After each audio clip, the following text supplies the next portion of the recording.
Okay, so we have this variable expression, and what do we want to do with it? Well, we don't really like the way it is right here. It's x over d squared over d to the negative 1 plus x. Can we write this? Can we clean this up and write it in a simpler way?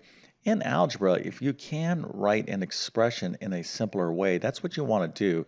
So that's what we're going to do in this particular problem, and this is nothing more than just good algebra practice because for those of you that can do this, it's going to take you being able to work with, obviously, we have some fractions, we have some powers going on here. You're going to have to manipulate this. And again, the whole idea here is just to, stretch out and practice these skills that are going to make you successful in algebra, right? Because in algebra, we deal with a lot of variable expressions. You got to be able to handle them and work with them. So I'm just curious, how many of you out there think you can do this problem? If you're looking at it, you're like, yeah, my gut's telling me I can do it. If that's the case, go ahead and just put that in the comment section that you think you could do it. And if you answered yes, you can do it, I would pause the video. It should take you no more than 1 minute or so to clean this up.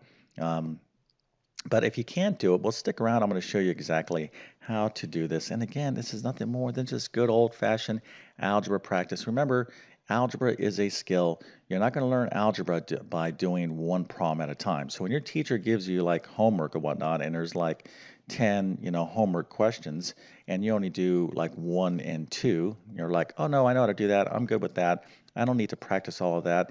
It's the same thing as like a baseball player or a basketball player who goes to like shoot the basketball and like they made it the first couple of times. They're saying, I'm done. I know how to shoot basketballs perfectly. It's the same thing with math. You got to practice over and over and over again, various situations and whatnot. That's how you build up your math skills. So that's what we're going to be doing with this particular problem. And I'm going to get into this exactly in just 1 second. But first, let me quickly introduce myself. My name is John. I'm the founder of TabletClass Math. I'm also a middle and high school math teacher. I'm going to leave a link to my math help program in the description of this video.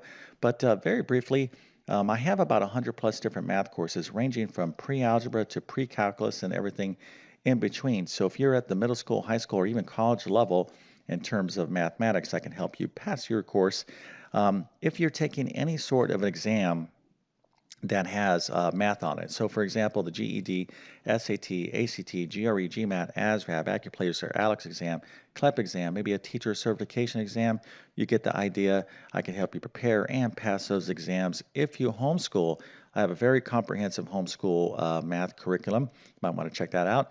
And if you need some math notes, you can use mine. I'm going to leave the links to my math notes in the description of this video. Hopefully you don't need my math notes. I've been teaching math for decades. The secret to doing outstanding in math is taking great math notes. So start taking better math notes. You will thank me later. All right, so let's get into this problem. Again, if you don't want to see the answer, pause the video and work on it. But I'm going to start getting into the solution now. All right, so I already wrote this workout.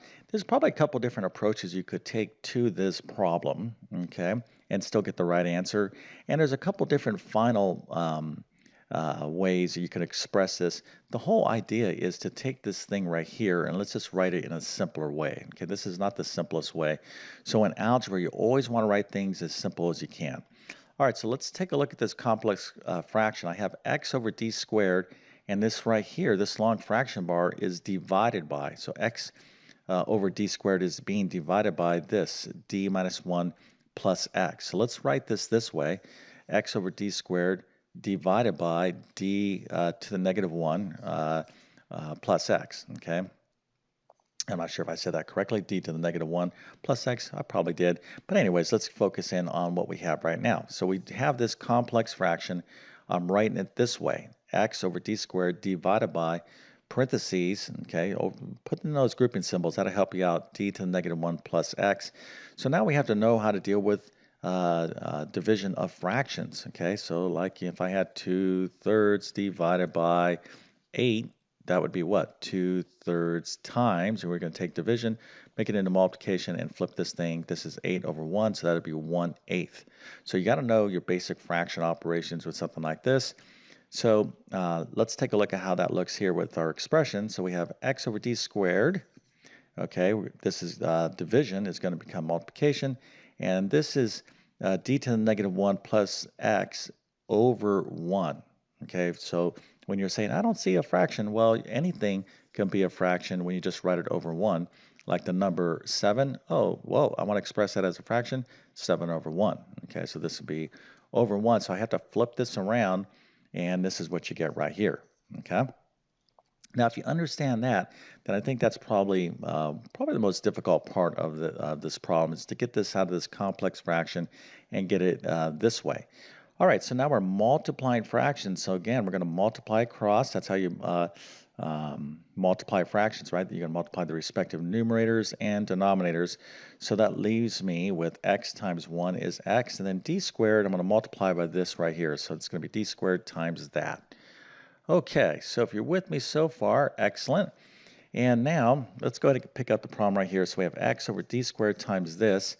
So one thing I could do is I can use a distributive property. I could just distribute that d squared times that and that d squared times that x right there. So d squared times d to the negative 1 power would look like this, okay? And then d squared times x is d squared times x. Okay, so what do we do with this? Well, this is d squared. Let's write this over here. D squared times d to the negative 1. You got to know your properties of powers and exponents, but basically the bases are the same, d and d, so we just simply add the exponents. So that's going to be 2 plus negative 1, which of course is just d to the first power, okay, or just d. Okay, so this right here, d squared times d to the negative 1 power is just d to the first, or d. Okay, that's the result there. And then d squared times x is just dx over x. So this right here is an acceptable, good final version, simplified version of the problem. So if you gave me this, that would be outstanding. Now some of you could say, well, I have d here and I have a d squared here. I could factor out a d and write it this way as well, and that's perfectly acceptable. This way or this way, I would give you 100%. Matter of fact, if you got this right, okay, I must give you a nice happy face with the good old 1983 Mohawk with extra Aquanet hairspray, okay, and an A+. Very, very good. It shows me that you know how to work with variable expressions. You understand about how to deal with complex fractions. For a student to get this answer right, it tells the teacher a lot about what you know. Okay, you know a little bit about powers and exponents, fractions, and whatnot. So, that's why it's so important to show all your steps. When you're taking a test or quiz or homework, because your teacher can see what kind of math skills you know or don't know. Because if you didn't get this problem right, and your teacher says, "Oh, it looks like you're having difficulty with, properties of exponents," they can give you specific guidance on like, oh, if you improve this thing, then you'll be able to understand, the rest of the problem. Okay, so that's why it's so important to write out, all your steps, be neat and clear and structured. But if you got this right, again, it's super good. Nice job. Outstanding. Matter of fact, if you were in my algebra class, I might just say, take the rest of the year off. I'll see you next year. Here's your A+. Have a nice day. You must be doing something right. You might be watching that guy on YouTube. I'm not sure what's going on. But anyways, if this video was helpful in some small way, please go ahead and consider smashing that like button. And if you're new to my YouTube channel, hopefully you will consider subscribing. I've been on YouTube for 10 plus years. I have over 1,000 plus math videos, basic to advanced math. My goal is to try to teach math in a clear and understandable way.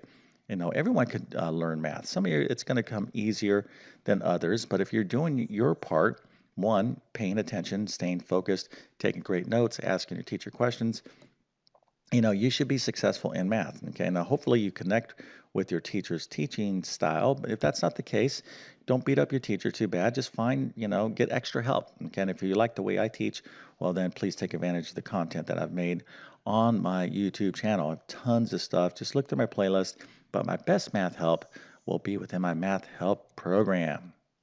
Okay, so with that being said, I definitely wish you all the best in your mathematics adventures. Thank you for your time and have a great day.